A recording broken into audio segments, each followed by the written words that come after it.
We think we know God's thinking, we, who've only lived a short span's time, with brittle reason's narrow climb, believing we can truly see the architecture of the mind that spun the nebulae to flame, that knows each particle by name. We are such foolish, breathing things on this small speck of stardust cast, assuming that the vast, will fit within the songs we sing, or in the doctrines that we hold. We chart a grain and call it sand, then claim to comprehend the hand that wrote the cosmos, bright and old. How can the echo grasp the voice?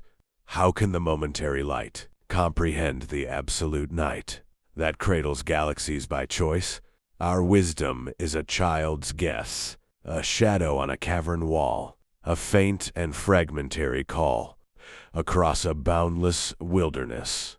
And yet we cannot understand a single solitary thought, or know a great equation wrought our being or this sea and land, unless we seek the question first, the one that stirs in God's own breast, the searching that will not rest, the mystery in which we're nursed. For all our science, art, and prayer, our answers blind and stumbling meant to meet that vast divine intent, that longing hanging in the air. We are not meant to know the mind, but meant to live the question posed in every star that is composed, in every consciousness designed. The answer is not ours to hold, but in the asking to partake the universe for question's sake, and we, the story being told, to be the story being told, upon a page of burning stars, to feel the turning of the spheres as rhythms in our mortal blood. The question is the fertile ground from which all lesser wonders grow,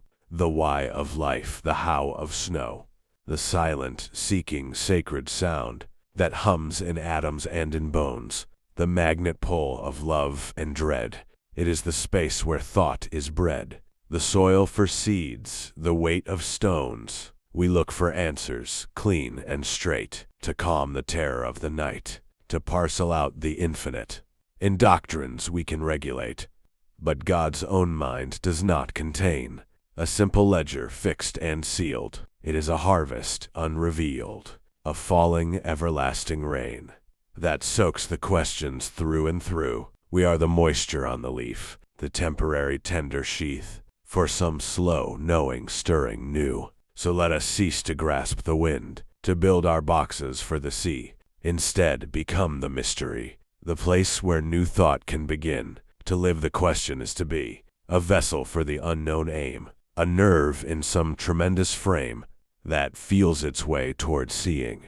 Our foolishness is not the doubt, but in the arrogant, sure creed that binds the living, growing seed and tries to cast the darkness out. Hold out your hands not for a sign, but for the darkness deep and wide. Move with the everlasting tide that has no yours or mine. We think we know, there's the pain, the shutting of the soul's own door. The question lives forevermore, and we its brief appointed rain, to fall, to ask, to thirst, to be, the utterance not yet a word,